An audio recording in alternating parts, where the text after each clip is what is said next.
Percaya itu perkara mudah, tapi apakah semua orang bisa? Jika percaya hanya berupa kata-kata, mungkin saat bertatap muka kita terlihat baik-baik saja.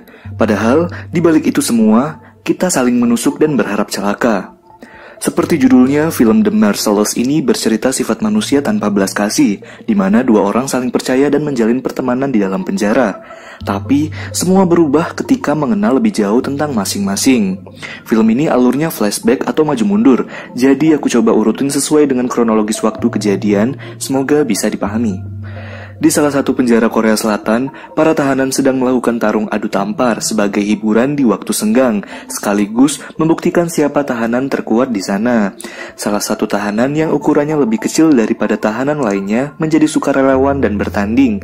Awalnya berjalan baik-baik saja, cuma si kecil ini curang dan membuat seisi penjara jadi riuh dan kacau. Dia adalah Jo Hyun Soo. Nah, pokoknya Jo Hyun Soo ini adalah tahanan baru di penjara tersebut. Jadi dia mencoba untuk mencari pengakuan.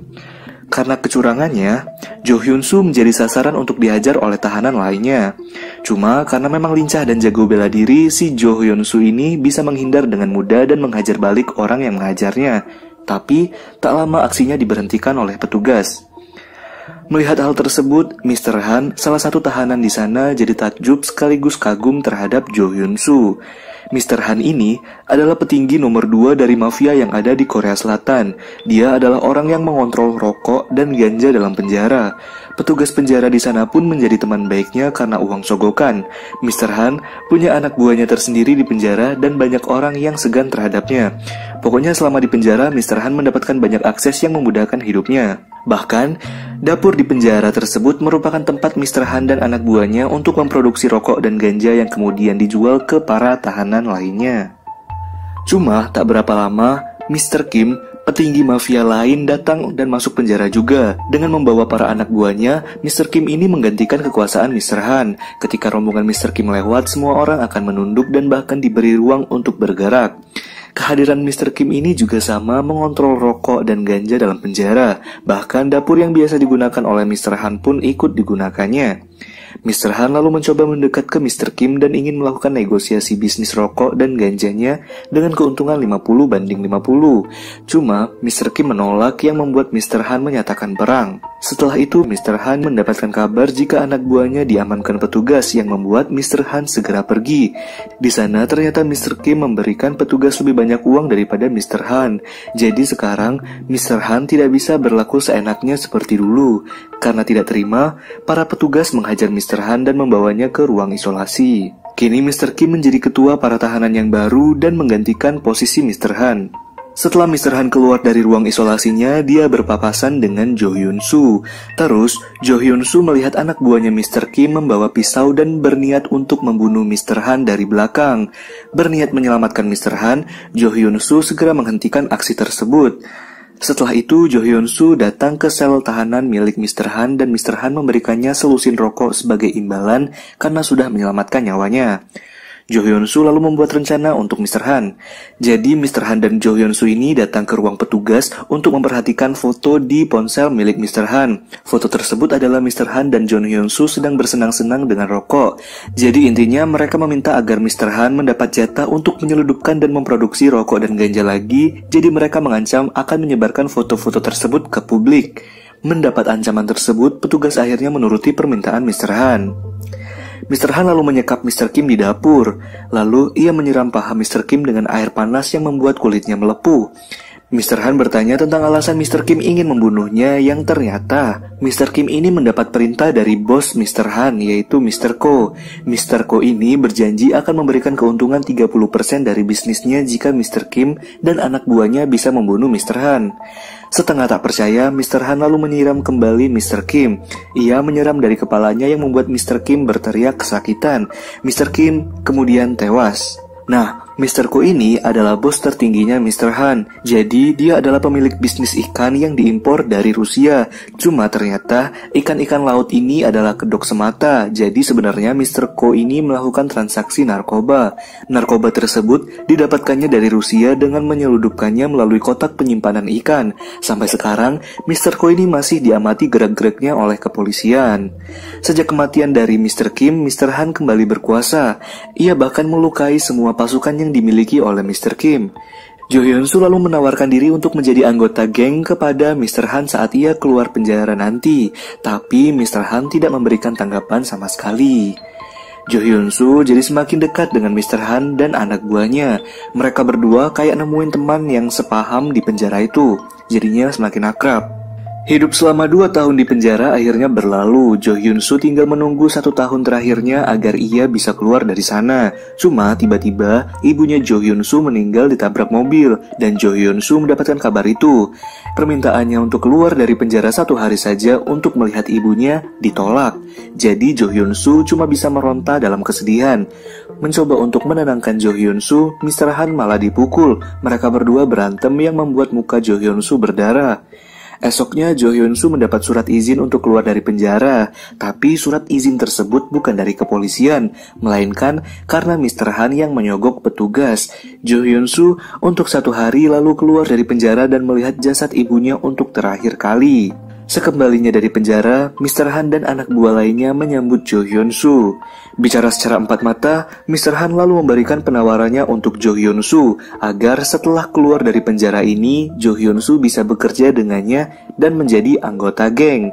Nah, di sini Jo Hyun Soo mengaku jika dia adalah polisi. Tentu saja Mr. Han setengah tidak percaya, tapi Jo Hyun Soo bilang kalau dia tidak akan berbohong lagi kepada Mr. Han. Nah, jadi ceritanya begini. Pada saat melihat iklan jualan ikan dari Mr. Ko, polisi mulai curiga. Kemungkinan besar bisnis Mr. Ko ini adalah transaksi narkoba. Cuma mereka tidak ingin menangkap Mr. Ko secara besar-besaran. Selain karena buktinya tidak begitu kuat, mereka juga tidak ingin membuat hubungan Korea dan Rusia jadi memburuk. Akhirnya polisi akan melakukan tindakan. Mereka mendapat informasi mengenai salah satu anak buah Mr. Ko yang ada di penjara, yaitu Mr. Han. Jadi para polisi ini akan mengirimkan anggota mereka ke penjara agar mengetahui apa saja rencana dari Mr. Ko ini selanjutnya. Selain itu, tujuan dari penyamaran tersebut untuk menemukan bukti dari bisnis narkoba dan menyelamatkan hubungan Rusia dan Korea. Sebagai pemimpin dari operasi penyelidikan tersebut, Inspektur Chon memilih Jo Hyun Soo sebagai anggota polisi yang terpilih untuk melakukan penyamaran tersebut. Jadi Jo ini akan masuk penjara dalam waktu 3 tahun ke depan. Awalnya Jo Hyun Soo menolak karena ibunya tinggal sendirian dan mengalami sakit ginjal. Tapi karena inspektur akan mencari ginjal dan menanggung semua biaya operasi ibunya, maka Jo Hyun Soo menerima tawaran tersebut. Mereka kemudian menyusun skenario ketika Jo Hyun Soo dalam penjara, dan untung saja di penjara Jo Hyun Soo berhasil membuat Mr. Han percaya padanya. Setelah mendapat kabar jika ibunya meninggal ketabrak mobil, Jo ini minta izin ke inspektur untuk keluar dari penjara. Cuma permintaan tersebut tidak dikabulkan, dan sekarang karena Mr. Han adalah orang yang sudah berbaik hati mengizinkannya keluar dari penjara untuk melihat ibunya, jadi Jo lebih percaya dengan Mr. Han daripada kepolisian. Karena itulah Jo mengaku ke Mr. Han jika dia adalah polisi. Jadi sekarang Mr. Han bilang kalau keluar dari penjara nanti, Jo akan bergabung menjadi salah satu bagian dari mafianya.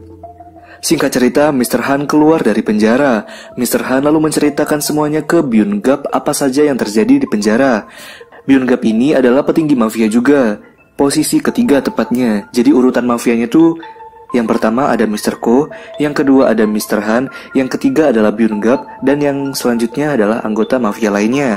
Dan Byun Gap ini adalah sepupunya Mr. Ko. Byun Gap ini tidak percaya untuk merekrut Jo sebagai anggota mereka, karena Jo ini kan polisi, sedangkan kegiatan bisnis mereka adalah tindakan yang ilegal. Tapi Mr. Han percaya jika Jo ini adalah orang yang baik dan tidak akan melaporkan mereka. 3 tahun berlalu dalam penjara, Jo Hyun Soo akhirnya keluar juga. Ia bahkan dijemput oleh Mr. Han dan rombongan lainnya. Keluarnya Jo Hyun Soo dari penjara tersebut disambut dengan konvoi mobil elegan bak mafia pada umumnya. Mr. Han membawa Jo Hyun Soo untuk ikut makan malam bersama para anggota gengnya. Jo Hyun Soo ini memang sedikit bad boy, jadi dia gak segan untuk mencari masalah. Dan Byun-gap memperlihatkan ketidaksukaannya dengan Jo, jadi dia menantang Jo dengan pistolnya. Cuma karena lengah, Jo mengambil pistolnya Byun dan hampir menembaknya. Mereka berdua menjadi sorotan semua orang di tempat itu. Untung saja, Mr. Han menghentikan kegilaan tersebut, jadi tidak ada pertumpahan darah malam itu. Mr. Ko marah ke Byun-gap yang merupakan keponakannya sendiri karena sudah mempermalukan dirinya. 32 hari setelah bebas dari penjara, Jo Hyun-soo menikmati hidupnya dengan bermain bersama anggota geng lainnya. Sementara itu, Mr. Ko berdebat dan tidak percaya jika kematian Mr. Kim karena serangan jantung. Jadi, Mr. Ko ini sebenarnya ingin membunuh Mr. Han karena menurutnya Mr. Han ini ingin menguasai bisnisnya. Mr. Han ini tidak ingin menjadi orang nomor 2 di geng tersebut. Ia ingin menjadi nomor 1, sedangkan orang nomor 1 adalah Mr. Ko. Hal itulah yang membuat Mr. Ko meminta bantuan dari Mr. Kim, gangster mafia lain. Nah, cuma Byun-gap ini kan dapat cerita dari Mr. Han, jadi dia membenarkan jika kematian Mr. Kim murni serangan jantung. Padahal Mr. Han ini juga berbohong ke Byun-gap. Mr. Han menemukan narkoba jenis baru dari Rusia dan akan mahal harganya apabila dijual di Korea. Karena mengetahui Rusia punya stok sekitar 50 kg, jadi mereka akan membelinya. Esoknya saat mengunjungi makam ibunya, Jo Hyun-soo tiba-tiba disekap. Ia dibawa ke suatu tempat dan ditanya tentang Mr. Han. Ia dipukul dan disiram bensin. Ternyata yang menyekapnya adalah Inspektur Chon dan anggota kepolisian lainnya. Jadi, Jo Hyun-soo ini cuma dites saat itu. Tak hanya mengetahui lokasi keberadaan Jo, polisi juga mengetahui jika Mr. Ko sedang melakukan rencana untuk transaksi narkoba jenis terbaru. Jadi, karena memang sebagai anggota kepolisian, Jo mendapatkan misi tersebut. Nah, di sini Jo bertanya siapa orang yang menabrak ibunya. Cuma kasus tersebut ternyata belum selesai, jadi masih dalam proses penyelidikan. Sejak lokasi dan percakapannya diketahui, Jo jadi sadar kalau selama ini dia mata-matai sejak dia keluar dari penjara. Dia disadap menggunakan jam tangannya, jadi Inspektur Chon tahu apa saja yang dikatakan oleh orang-orang yang ada di sekitar Jo dan tahu keberadaan Jo saat ini. Karena tidak ingin disadap lagi, untuk tugas selanjutnya, Jo menghajar salah satu partner bisnis Mr. Ko yang tidak ingin memenuhi permintaannya dengan menggunakan jam tangan dan menghancurkannya. Setelah misi dari Mr. Ko itu, Mr. Ko kagum dengan Jo Hyun-soo dan ia sekarang menjadi orang kepercayaan di mafia tersebut. Mr. Han dan Jo kemudian datang ke salah satu klub malam untuk menemui Mr. Gegard. Mr. Gegard ini adalah perwakilan dari Rusia yang bertanggung jawab atas bisnis narkoba dan berhubungan dengan mafia dari Mr. Ko. Selagi Mr. Han menemui Gegard, Jo Hyun-soo pergi keluar karena ia ingin buang air. Tapi Jo Hyun-soo malah bertemu dengan teman polisinya. Petugas polisi itu memberikan jam baru untuk Jo agar polisi bisa melacak dan mengetahui obrolan dari Jo dan anggota mafia lainnya. Cuma, tiba-tiba Mr. Han muncul yang membuat Jo Hyun-soo menonjok polisi tersebut agar tidak ketahuan. Mr. Han yang membela Jo ikut menghajar polisi itu yang membuat Jo Hyun-soo menghentikannya. Hal itulah yang membuat Mr. Han curiga. Oh iya, Jo ini gak ngambil jam tangan yang dikasih teman polisnya tadi. Jadi ketika mereka balik lagi ke klub dan berada di lift berdua, Mr. Han langsung memeriksa tubuh Jo Hyun-soo. Mr. Han tahu kalau orang yang ditemui Jo adalah polisi. Jadi untuk berjaga-jaga agar tidak dihianati, Mr. Han memeriksa Jo. Rupanya benar, jadi Mr. Han tidak menemukan apa-apa di tubuh Jo. Mr. Han lalu mengajak Jo Hyun-soo ke suatu tempat dan di sana ia bercerita banyak hal, terutama ketika ia dihianati oleh Mr. Ko, orang yang ingin membunuh Mr. Han sejak awal. Padahal Mr. Han ini sudah bekerja selama 20 tahun untuk Mr. Ko. Jadi untuk sekarang tidak ada orang yang bisa dipercayai oleh Mr. Han. Jo Hyun-soo terus bilang jika dia tidak akan memaksa Mr. Han untuk mempercayainya, cuma Jo Hyun-soo percaya dengan Mr. Han. Esoknya Jo Hyun-soo menemui Inspektur Chon dan meninggalkan lokasi tempat transaksi narkoba yang akan dilakukan oleh mafia. Setelah itu, hari di mana transaksi besar-besaran narkoba dengan berat 50 kg terjadi. Jo Hyun-soo menjadi deg-degan sekaligus takut. Lokasi transaksi tersebut berada di kapal. Dan tak lama polisi datang untuk melakukan pemeriksaan. Tetapi ternyata yang ditemukan oleh kepolisian bukanlah narkoba, melainkan peralatan seks. Polisi gagal dalam menjalankan tugasnya mengungkap kasus penyeludupan dan transaksi narkoba. Mereka tidak menemukan bukti yang kuat. Sedangkan di sisi lain, di tengah laut, Jo Hyun Soo berada di kapal kecilnya. Dan tak lama setelah itu narkoba muncul dari sana. Jadi Jo Hyun Soo ini berkhianat ke kepolisian. Transaksi yang ada di kapal tersebut hanya umpan untuk polisi agar transaksi narkoba yang sebenarnya tidak ketahuan. Narkoba itu muncul karena mereka menggunakan larutan garam gitu. Jadi jika waktunya tepat, narkoba tersebut bisa muncul ke permukaan. Orang yang merencanakan transaksi tersebut adalah Jo Hyun Soo sendiri. Jo ini berkhianat dengan polisi, mungkin karena polisi tidak menjaga ibunya dan sampai sekarang tidak bisa mengungkap kasus kematian ibunya. Setelah mengecek narkoba yang diterima adalah asli, mereka lalu bersulang, dan kemudian Mr. Ko dibunuh oleh Mr. Han. Byun Gap juga ikut mengkhianati Mr. Ko dan sekarang ia menjadi kaki tangan Mr. Han. Mr. Han juga membunuh semua pengikut Mr. Ko dan kini ia menjadi petinggi mafia tersebut. Esoknya Jo Hyun Soo juga meminta Mr. Han untuk menembaknya sehingga ia bisa menjadi alasan untuk melapor ke kepolisian. Setelah mendapat jahitan pada lukanya, Jo Hyun Soo kemudian menghadap Inspektur Chon. Cuma ternyata Inspektur Chon ini tahu jika Jo sudah berkhianat kepada polisi. Jadi dengan terpaksa, ketika berhadapan dengan Jo, Inspektur Chon menampilkan video CCTV pembunuh ibunya Jo. Jo saat itu cuma bisa nangis, dan orang yang menabrak ibunya Jo Hyun Soo adalah Mr. Han. Sebenarnya di sini tuh agak membingungkan, soalnya waktu kejadian ibunya Jo meninggal, Mr. Han ini kan masih di penjara.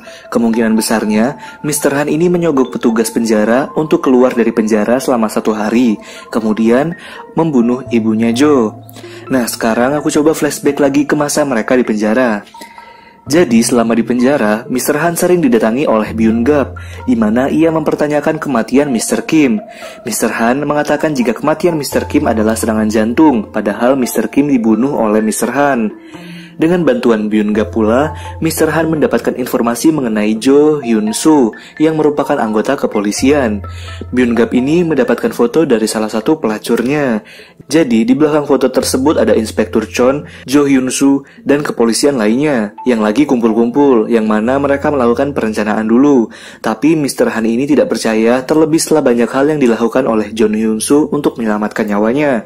Mr. Han lalu meminta Byun Gap untuk menghapus foto tersebut dan kemudian berencana untuk membuat Jo Hyun Soo berada di pihaknya. Tapi, jika rencana tersebut gagal, ia akan membunuh Jo Hyun Soo. Rencana Mr. Han ini adalah membunuh ibunya Jo. Ia menabrak ibunya Jo dengan truk yang akhirnya tewas. Setelah itu, Mr. Han menyogok petugas penjara untuk mengizinkan Jo Hyun Soo keluar dari penjara dan melihat jasad ibunya untuk terakhir kali, yang mana Inspektur Chon sendiri tidak mau menerbitkan surat izin tersebut. Karena itulah, Mr. Han mendapatkan loyalitas dari Jo Hyun Soo. Tapi selama ini, Jo Hyun Soo tidak tahu jika yang membunuh ibunya adalah Mr. Han. Sampai akhirnya video tersebut membukakan kebutaan matanya Jo selama ini yang ternyata percaya pada orang yang salah. Jadi besoknya ketika para anggota geng berkumpul dan menyambut Mr. Han sebagai ketua baru, Mr. Han lalu mendapat telepon dari Jo Hyun Soo dan mengatakan jika kepolisian akan menginvestigasi mereka. Jadi di sini Jo Hyun Soo mengaku kalau dia dijebak dan ada orang dari geng mafia tersebut yang mengetahui identitas Jo Hyun Soo yang sebenarnya sebagai anggota polisi. Jadi mereka harus melakukan pertukaran Jo Hyun Soo dan narkoba dari Rusia. Nah, di sini Mr. Han menduga jika orang yang menjebak Jo ini adalah Byun Gap, karena dari awal cuma dia yang tahu kalau Jo ini polisi, dan dari awal juga dia memperlihatkan ketidaksukaannya terhadap Jo. Telepon tersebut merupakan jebakan dari kepolisian. Jo Hyun Soo tahu jika Mr. Han ini orang yang juga percaya dan loyal terhadapnya, jadi dia akan memenuhi pertukaran tersebut. Pada malam hari, Byun Gap dipanggil oleh Mr. Han. Selagi menunggu kedatangan Mr. Han, Byun Gap ini duduk di kursi meja Mr. Han seolah-olah dia yang berkuasa. Dan tak lama Mr. Han datang. Ia menghajar Byun Gap sampai mati tanpa ada belas kasih. Setelah itu, Mr. Han menyiapkan semua narkoba dan ia datang sendirian untuk menebus Jo Hyun Soo. Mereka akhirnya bertemu dan di sana banyak keanehan yang dilihat oleh Mr. Han. Jadi, dia tahu kalau sekarang dia lagi dijebak oleh Jo. Jo lalu mengatakan jika Mr. Han ini hidup bukan untuk bisnis, melainkan hidup untuk membunuh orang-orang yang tidak dia sukai. Mulai dari kompetitor bisnisnya, Mr. Ko, hingga Byun Gap, orang yang cukup setia dengannya, dan bahkan membunuh ibunya Jo Hyun Soo. Mr. Han lalu mengarahkan pistolnya ke Joe. Mereka berdua kehilangan kepercayaan satu sama lain. Cuma Mr. Han ini tidak menembak Joe. Ia tidak bisa melakukannya karena menurutnya Joe ini sudah memiliki ikatan keluarga yang kuat dengannya. Mungkin karena dulunya Joe ini menyelamatkannya agar tidak dibunuh oleh anak buahnya Mr. Kim saat di penjara. Polisi pun ikut masuk ke gedung dan aksi tembak-menembak pun tidak bisa terelakkan. Ingin membantu kepolisian, Jo Hyun Soo ini malah tidak dipercayai. Jadi, dia dan salah satu rekan polisi akhirnya bertarung dan Mr. Han datang menyelamatkan Joe. Jo Hyun Soo lalu meminta Mr. Han untuk membunuhnya biar semuanya selesai. Cuma, Mr. Han masih membiarkan Jo Hyun Soo hidup dan hanya menembak telinganya saja. Mr. Han lalu berjalan pergi dengan tangisan dan ingatan tentang dirinya dan Jo Hyun Soo selama di penjara. Akan tetapi pada saat itu tiba-tiba dia ditabrak oleh Inspektur Chon. Inspektur Chon kemudian mengambil kunci mobil di tubuh Mr. Han yang sudah semakin sekarat. Lalu ia memeriksa narkoba yang masih utuh di mobilnya Mr. Han. Berharap berhasil, ternyata Jo Hyun Soo datang. Dia malah menembak Inspektur Chon. Jo Hyun Soo lalu mendekat ke Mr. Han dan memberikan pistol ke Mr. Han agar sidik jari dari Mr. Han menempel di sana. Setelah itu Jo Hyun Soo membunuhnya dengan menutup rapat hidung Mr. Han. Satu-satunya orang yang selamat di tempat itu adalah Jo sendiri. Jo Hyun Soo sekarang menatap langit. Mungkin ia membayangkan bagaimana nasibnya ke depan, sebagai ketua mafia kah, atau kembali menjadi polisi. Dan cerita berakhir. Ada beberapa kesimpulan yang bisa diambil dari film ini. Jadi dari sudut pandang Joe-nya sendiri, sebagai seorang polisi, alasan dia membunuh inspekturnya karena si inspektur ini terlalu berambisi untuk menuntaskan kasusnya. Sebagai kepala operasi tersebut, inspektur ingin mendapatkan pujian dan mengabaikan perasaan banyak orang. Bahkan inspektur John ini tidak akan tahu betapa sakitnya Joe saat ibunya meninggal karena polisi tidak menjaganya dan bahkan tidak menangkap Mr. Han dengan alasan inspektur John harus menyelesaikan kasus narkoba terlebih dahulu. Terus, kesimpulan selanjutnya mungkin percaya pada orang harus ada batasnya. Misalnya Mr. Han yang sudah diselamatkan oleh Joe saat anak buahnya Mr. Kim ingin membunuhnya. Cuma karena masih belum terlalu percaya dengan Joe, Mr. Han kemudian membunuh ibunya Joe untuk memperkuat keyakinannya jika Joe adalah orang yang layak untuk dipercaya. Di sisi lain, ketika Joe selalu menurut dan percaya dengan Mr. Han, akhirnya Mr. Han beneran percaya dengan Joe. Jadi, waktu Joe berbohong soal dijebak, Mr. Han malah membunuh Byun Gap. Padahal Byun Gap sendiri adalah orang yang paling setia dan orang paling lama sebagai anggota mafia tersebut. Nah, itulah seluruh alur cerita film The Marvelous. Terima kasih sudah menonton. Jangan lupa like, share, subscribe, dan aktifkan lonceng notifikasi agar tidak ketinggalan video terbaru dari channel ini. Jika ada saran, kritik, atau rekomendasi film yang ingin dibahas, silahkan tulis di kolom komentar. Sampai jumpa di video selanjutnya.